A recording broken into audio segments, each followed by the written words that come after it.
Please welcome proud Amtrak family and Bear Car Shop employees, Sterling, Tom, and Thomas Raposelli.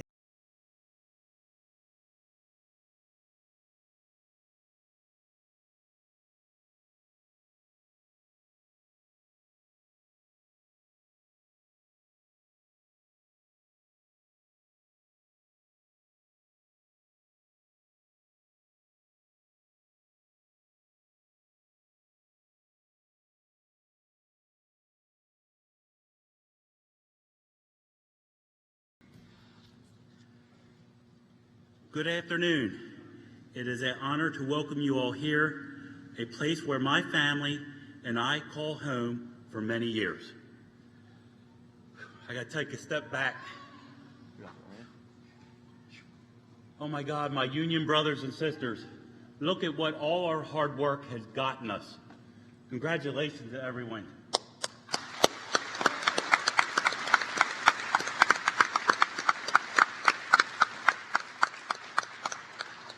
My name is Sterling Raposelli Jr., and I am joined by my brother Tom and my nephew Thomas, and we are proud Amtrak employees. My brother and I are electricians, and my nephew is a sheet metal worker. It's not an exaggeration to say that working on the railroad runs deep in my family's DNA. After proudly serving our country in World War II, my father went on to spend nearly 40 years as a railroad electrician, spending many of those years with Amtrak. Beginning with my grandfather, our family railroad service spans 4 generations and collectively more than 100 years. I remember growing up, my father would say to us at the dinner table, "Working for the railroad won't make you rich, but you will be able to raise a family, afford good things in life, send your children to college, live a comfortable life." After all these years, thanks in great part to the unions we belong to, IB, EW, and SMART, that has continued to hold true.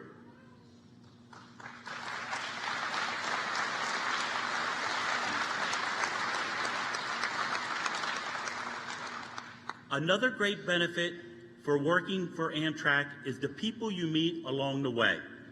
People like then Senator Joseph R. Biden, who frequently visit us here at the Delaware shops over the years, and whom we affectionately called Uncle Joe, because we consider him one of the family. Because of President Biden and his investment in Amtrak, we've hired over 200 union mechanics here at the Delaware shops in the last 2 years, and 50 men and women as part of our Amtrak's apprenticeship program. This is proof that President Biden is not only invested in our present, but in our future.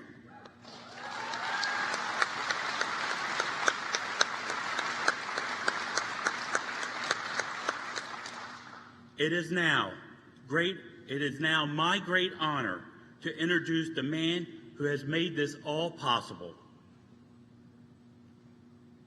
The President of the United States, Joe Biden.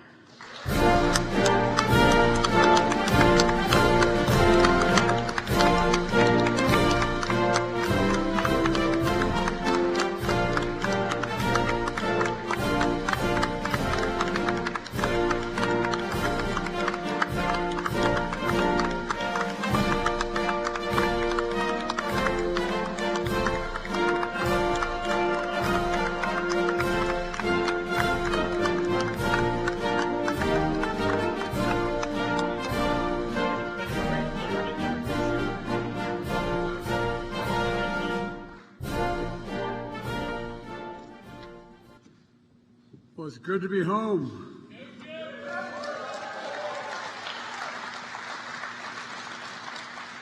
I've been coming down here alone. Please take a seat if you have one. And if I say anything you don't like, don't jump, okay? Thank you all for being here. And Sterling, thank you for the introduction. The whole family. You know, it's good to be here with such good friends. I've spent a lot of my time working with, on, and around Amtrak and all its employees. But, you know, one of the reasons why it's worked so well here in Delaware is because of John Carney, Tommy Carper, and Chris Coons. And I mean that sincerely. We've had overwhelming support from the Delaware delegation. That's because we ride the train so damn much. Attorney General Kathy Jennings, who used to work with my son Bo, and Newcastle County Executive Matt Meyer, and my good friend and hell of an athlete Mike Przicki, and Pete Buttigieg, thanks for doing such a great job. Look, guys, we're announcing historic investment in America's railroads. I've been talking about this for a long time, I know, but finally we're getting it done. More than $16 billion, 16 with a B, billion dollars here in the Northeast Corridor. 25 different projects, all to build the Northeast Corridor from Boston to Washington. It's part of my agenda to invest in America, and I've been fighting for this for a long time. To invest in Americans, not just America. There's no better place to make this announcement than in my home state of Delaware. Here in Bear, the maintenance facility. And a few miles away, the Wilmington shops. Over 800 people keep trains in the entire Northeast Corridor working in good order. And it's not been easy because some are pretty old trains. Machinists, electricians, pipe fitters, facility workers, you know, coach cleaners, boilermakers, laborers, foremen. But they have one thing in common. They're all good-paying union jobs. Union jobs. Union jobs. I've been saying a long time, the middle class built America, but unions built the middle class. Unions built the middle class. For years in the Senate, as Vice President, I met with the workers in these shops and I made them a promise. I said I'd do all I could and all my power to fight to keep their jobs and to make our rail system better and to work on the Northeast Corridor. I told them I'd fight for them and with them, and they stuck with me. And that's just what I've done. When I became president, I made sure that the bipartisan infrastructure law, that's the law to rebuild our highways and bridges and rail and the whole all our infrastructure. By the way, it's a tight little law. It's about $1.2 trillion, you know, with everything said and done. The point is, how can you be the leading country in the world and have a second-rate infrastructure? Second-rate infrastructure. It's not possible. It includes the largest investment in passenger rail since Amtrak was created 50 years ago. $66 billion for world-class rail right here at home. And that includes the largest investment in the Northeast Corridor since the Pennsylvania Railroad laid down these tracks in 1850. In 1850. Fully electrified trains on this corridor emit 83% less greenhouse gases, by the way, than driving your car. 72% less greenhouse gases than taking a plane. And folks, here in Delaware know that as senator, I rode the train back and forth between Washington and Wilmington virtually every day for 36 years when I got elected, and then as vice president as well. Amtrak wasn't just a way to get home to family. The conductors and engineers became my family, and not a joke. I'd have a major event from my home every year, all the conductors and engineers, from New York on down to Washington. When I was vice president, I flew over 1 million miles on Air Force Two, but I traveled further than that Amtrak over the years. I remember one of the conductors when I was going home. Secret Service is wonderful, and they really are, but they'd rather you not travel Amtrak, because it's not Amtrak, rail, because it has to stop so damn many times, and there's so many options for people to do things that they don't want to have done. So, but I was coming home to see my mom, and I just, she was living with us at the time. My dad had passed away. And I got in a train on a Friday, and I won't get him into complete trouble, just tell his first name. He was number 2 in seniority at the time, Angelo. And Ange came up to me as I walked in, he said, "Joey," and he grabbed my cheek. He said, "Joey, baby." And I said, all this stuff, because I just published in the newspaper that I had traveled 1,200,000 miles on Air Force planes as vice president. They published that on a regular basis. He said, I won't quote him exactly, but he said, big deal, Joey. And I said, what's it mean, Ange? He said, look, we just had the retirement dinner up in Newark. He said, you know how many miles you traveled on Amtrak? And I said, no. He said, 1,000,000, I think it was 320,000 miles. And I said, how'd you figure that? He said, well, 118 days a year, almost 300 miles a day, 36 years, plus his wife. And he went on the whole deal. And I said, I believe you, Ange. Let me get in the train, will you? But the point is, Tommy and I particularly spend a lot of time on the train. So when I talk about how badly the Northeast Corridor needs upgrades, you don't need to tell me. I've lived it. I also know how important this line is to computers and the MARC rail between Maryland and Washington. The Metro North between New York and Connecticut. The New Jersey Transit. I know what it feels like to be stuck on the tracks when you're trying to get home to see your family or trying to get south to make a vote because the track is something went wrong. I know how much it matters. Over 2,200 trains run in this corridor every single day, serving 800,000 passengers. It's the busiest rail corridor in the United States and one of the busiest in the world. And you guys keep it moving. You guys keep it moving.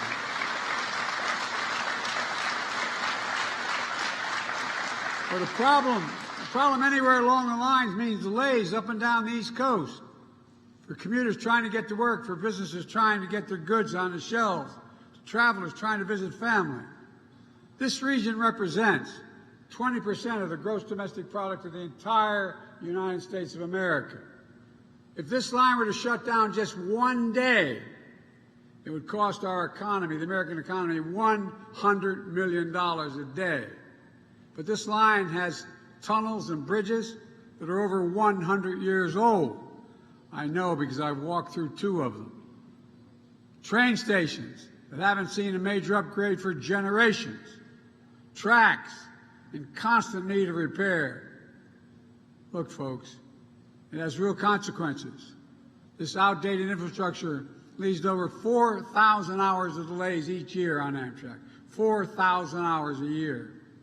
For example, the Hudson River Rail Tunnel, critical link in New York Penn Station, to New York Penn Station, the busiest train station in America, I might add. It opened for business 113 years ago, that tunnel. It's so badly damaged. Remember Superstorm Sandy? Well, it got badly damaged at that time, over 10 years ago. It still remains the remnants of seawater in the tunnel, eating away at the concrete, steel, and electrical components. In 2020, passengers saw over 12,000 minutes of delays getting through that tunnel. But last week, thanks to the leadership of Chuck Schumer, we broke ground to rebuild the Hudson River Tunnel. The new tunnel will add capacity to increase the speed, reduce delays, and the biggest rail line in the country. With today's announcement, we're committing $11 billion to this one project, that one project. It's critical to transforming the Northeast Corridor. People have been working on it for over a decade. Now we're finally getting it done. And that's not all. As everyone who's traveled through the Baltimore Tunnel knows, it's a major checkpoint, but it's also a major choke point for 9 million Amtrak and MARC rail passengers who pass through it each year.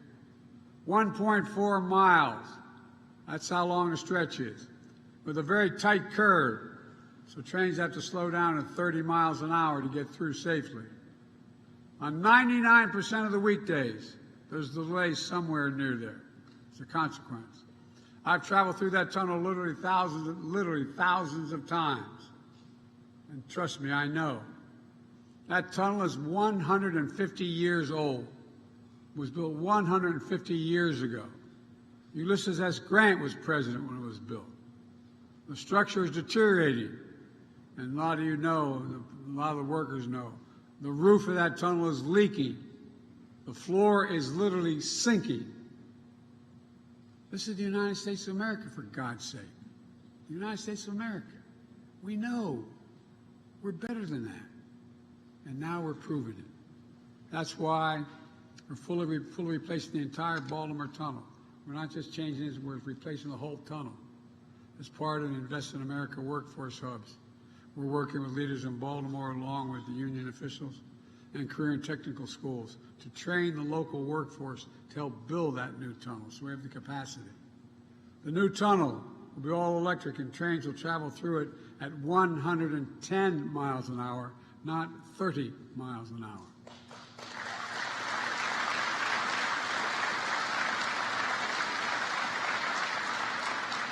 MARC trains will go from Baltimore to Washington in under 30 minutes, and on average weekdays, that's nearly 7 hours. That eliminates 7 hours of delay on average.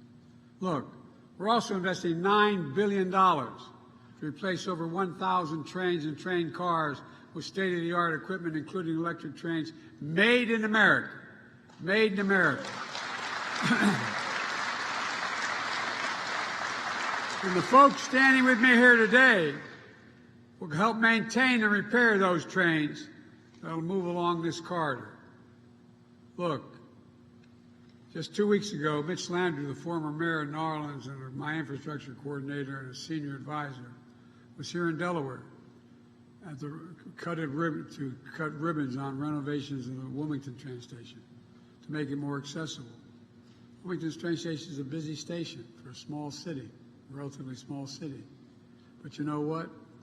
If you have any infirmment, if you have heavy baggage, you got to go down an entire flight of stairs. You either walk down 2 flights of stairs, or you go down and the escalator is not that good for real.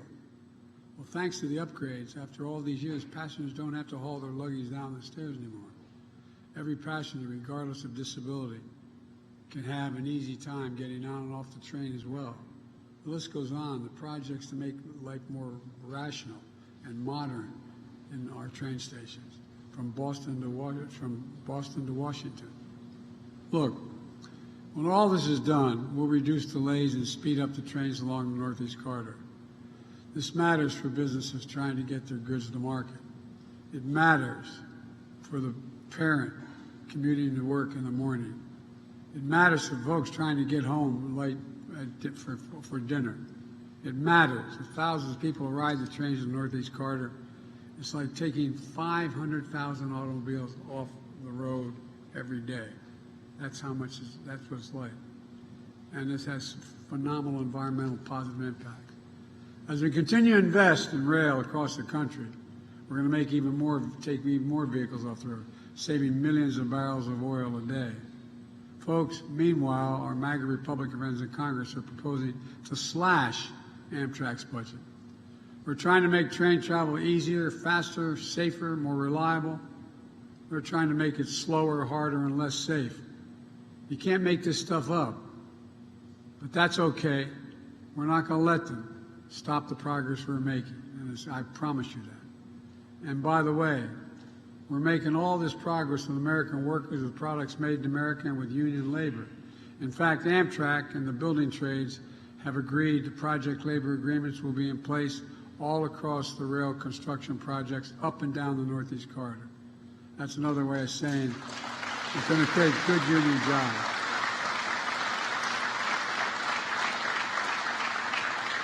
It's going to create over 100,000 of those good union jobs. And that's on top of the thousands of good union jobs running the trains and maintaining the safety system already. These are jobs for folks I thought about as I take that train home. You know the park, guys, you get outside of Baltimore, just before you get into Baltimore, you can look out the window and you're going through basically the neighborhood. And I always used to sit there, I mean it, coming home, and look out and see people sitting at the kitchen tables. Literally, you could see them right along the track. And wondering, what are they thinking about? What's on their minds? The kids put to bed, questions asked, ordinary and profound. Will there be enough money left over at the end of the month after we pay all our bills? Just have a little bit of breathing room. We'll be able to look my child in the eye and say, it's going to be okay, we're going to do fine. Folks, too many people have been left behind in the past or treated like they're invisible.